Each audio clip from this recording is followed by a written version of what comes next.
Júnior Santos deve voltar para o Botafogo, mas nos últimos dias, Corinthians tentou atravessar esse negócio. O vídeo de hoje do canal do Nicola traz detalhes exclusivos dessa história e fala também do Palmeiras, exigindo multa para que um atleta que está emprestado ao Novo Horizontino possa disputar as finais do Paulista. Por falar no time do interior de São Paulo, deixa eu registrar que o Novo Horizontino esportivamente vai bem, mas tem registrado prejuízo ano após ano.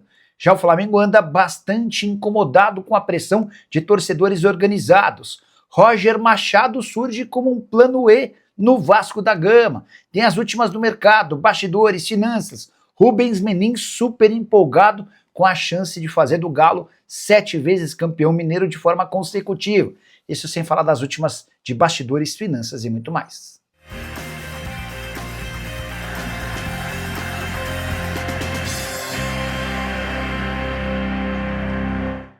Fala aí pessoal, sou Jorge Nicola, bem-vindos a mais um vídeo do canal, sempre bom ter vocês por aqui. Pedir para deixar like, se inscrever no canal e ativar as notificações.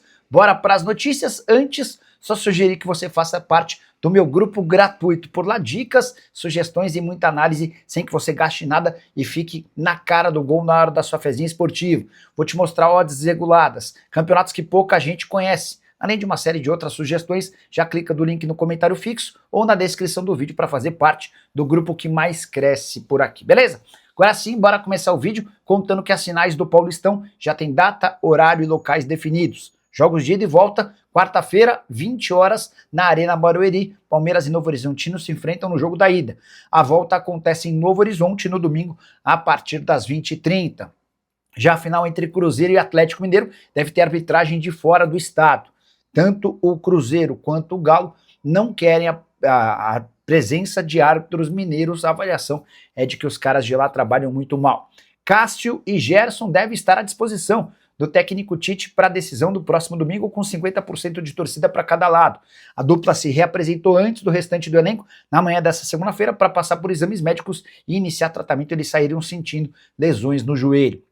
Já o Fluminense avançou na compra de Rodrigo Castilho, centroavante argentino de 27 anos de idade e autor de gols, na ida e na volta dos jogos contra o Flamengo na Recopa Sul-Americana, negócio que deve girar na casa dos 10 milhões de dólares. A saideira do giro de notícias, o Santos tenta fechar até essa terça-feira, quando se encerra a janela de inscrições, a compra de Lucas Veríssimo, atleta que pertence ao Aldo Rail, mas está emprestado para o Al-Accra. Primeira proposta do Santos de empréstimo já foi recusada, a nova oferta para compra de 4 milhões de dólares por 70% dos direitos econômicos. Hora de registrar as palavras de Rubens Menin, o principal acionista do Atlético Mineiro, está muito empolgado com a chance de o time se sagrar heptacampeão de forma consecutiva, 7 títulos seguidos, com a lembrança de que isso já havia acontecido, mas antes do futebol se tornar profissional pro Galo. Vou dar uma olhada, vou trazer as declarações do Menin sobre o tema, abre aspas, o hepta vai ser igual ganhar um brasileiro, não se tem outro time com 20 finais consecutivas, o time está correndo, tem raça, é galo, né? Vamos ver o que vai acontecer. De fato, o Menin tem razão, não há em outro estadual um time que tenha como o Atlético chegado a 20 finais consecutivas com a chance de emplacar seu 7º título seguido. Nesse momento, o Galo é hegemônico do futebol mineiro, mesmo com o investimento pesado de Pedro Lourenço, e é também por isso que o outro lado do Cruzeiro pretende acabar com essa hegemonia, tem bastante dinheiro em jogo. Maior zebra do futebol brasileiro em 2026, o Novo Horizontino é uma SAF que dá prejuízo ano após ano. Maluca essa história, né? Até porque, esportivamente falando, o time vai muito bem. Nas últimas 3 temporadas, a equipe de Novo Horizonte quase subiu da Série B para a Série A, da 2ª para a 1ª divisão do futebol nacional. Foi 5ª colocada em 2023 e em 2024 e chegou para a última rodada de 2025 com chances reais de acesso. Nessa temporada, com uma folha salarial de algo na casa dos 2 milhões de reais por mês, Novo Horizontino fez a melhor campanha na fase de grupos, eliminou o Santos nas quartas de final e o Corinthians nas semifinais. Agora pega o Palmeiras, podendo decidir em casa porque a campanha do Novo Horizontino no acumulado das rodadas é superior à do Verdão. E aí o que contrasta com esse retorno esportivo é a questão financeira. Novo Horizontino hoje tem uma dívida de algo na casa dos 111 milhões de reais.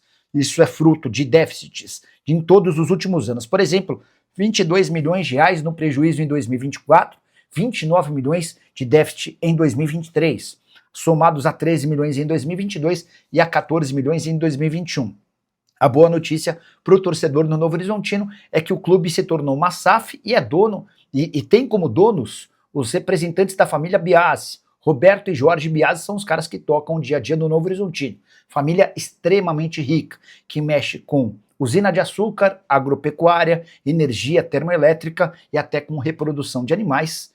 Esse prejuízo anual, que já soma mais de 110 milhões, não causa nenhuma preocupação nos principais acionistas do Novo Horizontino. Quero falar agora sobre o Vasco, que ainda não desistiu da contratação de Renato Gaúcho, mas o acordo financeiro ainda não foi alcançado. Renato Gaúcho exige que ele e sua comissão técnica ganhem na casa de R$ 1.700.000 por mês, basicamente o que ele e seus auxiliares tinham nos tempos de Fluminense. A última proposta do Vasco de R$ 1.200.000 mensais, exatamente como ganhavam o Fernando Diniz e seus assistentes. Diante desse descompasso, se não houver acordo, a tendência é que o Vasco tenha de recorrer para um plano E. Isso porque várias outras tentativas já não funcionaram e Roger Machado começa a pintar como uma possibilidade. Vasco que tentou e insistiu bastante em Arthur Jorge, sem sucesso. Também sondou Leonardo Jardim, Marcelo Galhardo, entre outros. A verdade é que o Roger Machado, assim como o Renato Gaúcho está desempregado, Roger não trabalha desde setembro do ano passado, quando foi demitido pelo Internacional, e certamente custaria menos que o Renato Gaúcho, que segue sendo o preferido entre aqueles que restaram e que ainda não descartaram a chance de treinar o Cruz Maltino. Hora de falar sobre o Flamengo. Diretoria rubro-negra bastante incomodada com a principal organizada do clube. Tudo porque, desde o último sábado, iniciou-se uma perseguição a atletas e dirigentes. No sábado, houve um protesto na frente do Ninho do Urubu, que incluiu atletas e também gente da comissão técnica e diretoria. Entre as frases que puderam ser lidas nas faixas, salário em dia, porrada em falta. Pois bem, um dos líderes do elenco até cogitou receber os torcedores para uma conversa. Dirigentes do Fla não concordaram por dizerem que não aceitariam a presença de torcedores organizados dentro de centro de treinamento. Não satisfeitos, os membros dessa torcida foram até a festa de Everton Araújo. Eles queriam falar com os atletas e também não conseguiram. Diante desse cenário bastante ruim, num início de temporada marcado por um 2025 espetacular, o Flamengo soltou uma nota oficial para afirmar que está monitorando e entende e sabe exatamente o que os seus atletas fazem fora das quatro linhas. Só para completar outras novidades em relação ao rubro-negro. Diego Reis, atacante do Sub-20 do América do México, acaba de ser contratado por empréstimo para jogar no Sub-20 do Flamengo com opção de compra. O Flamengo vai enfrentar o Madureira na noite dessa segunda-feira para confirmar passagem à final do Campeonato Carioca com os 5 desfalques certos. Bruno Henrique, Pulgar, Jorginho, Léo Pereira e Saul nem foram relacionados. O provável Flamengo com Andrew no gol, Emerson Royal, Léo Ortiz, Vitão e Alexandro, Everton Araújo, De La Cruz e Carrascal, Paquetá, Pedro e Cebolinha. Já o Palmeiras vai exigir o pagamento da multa rescisória para que o Novo Horizontino utilize Rômulo nas finais do Campeonato Paulista. Esse debate surgiu nas últimas horas porque a equipe do interior de São Paulo gostaria de contar com um jogador que pertence ao Palmeiras e está emprestado para esses 2 jogos decisivos. Leila Pereira falou, não tem problema, pode usar, mas vamos respeitar o que está estabelecido no contrato, multa de R$ 1 milhão por partida, ou seja, para que o Novo Horizontino use seu camisa 10 e principal jogador do estadual, vai ter de arcar com essa multa de R$ 2 milhões, R$ 1 milhão por jogo, obviamente. Vale a lembrança de que na fase de grupos, o Rômulo já ficou de fora do jogo. Entre Palmeiras e Novo Horizontino, na oportunidade, o Novo Horizontino enfiou 4-0 no Palmeiras, mesmo sem seu principal jogador.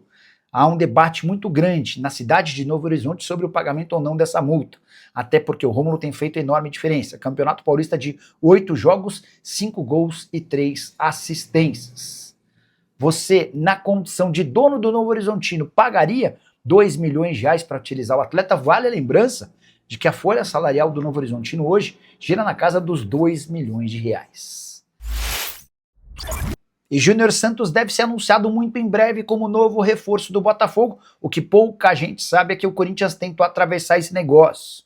Nos últimos dias, Marcelo Paz, representando o Timão, e Paulo Brax, o homem forte do futebol do Galo, conversaram, num primeiro momento, para que o Júnior Santos fosse emprestado até dezembro, com o Corinthians arcando R$500 mil por mês e os outros 500 mil sendo acertados por conta de uma dívida que o Corinthians tem para com o Atlético.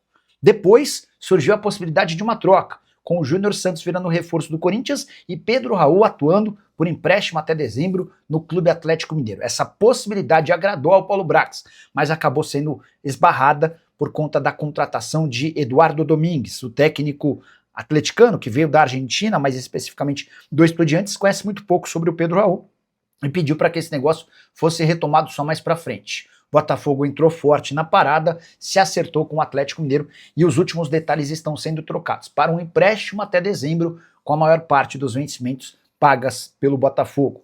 Júnior Santos, que foi artilheiro da Libertadores, viveu bons momentos com a camisa botafoguense. Ele, ao contrário da primeira vez em que o Corinthians tentou contratá-lo, até tinha o aval de Dorival Júnior para virar reforço alvinegro, mas prevaleceu a vontade do Botafogo e tudo se encaminha para que ele seja anunciado a qualquer momento. Só para completar o noticiário corintiano, Osmar Stabile, presidente do Corinthians, tem reunião marcada para as 19 horas dessa segunda-feira com o Diogo Silva, representante do André. Esse encontro acontece no Parque São Jorge para tentar avançar ou não em relação à venda do atleta para o Milan. Já João Ricardo terminou seus exames, o goleiro que pertence ao Fortaleza e chegaria por empréstimo ao Corinthians. Se tiver tudo ok nos exames, ele assina contrato de empréstimo até dezembro, prorrogável por mais um ano, caso o Corinthians não seja rebaixado no Brasileirão. Curtiu o vídeo? Não esquece de deixar like, de se inscrever no canal. A gente se encontra assim que surgir notícia. Tchau!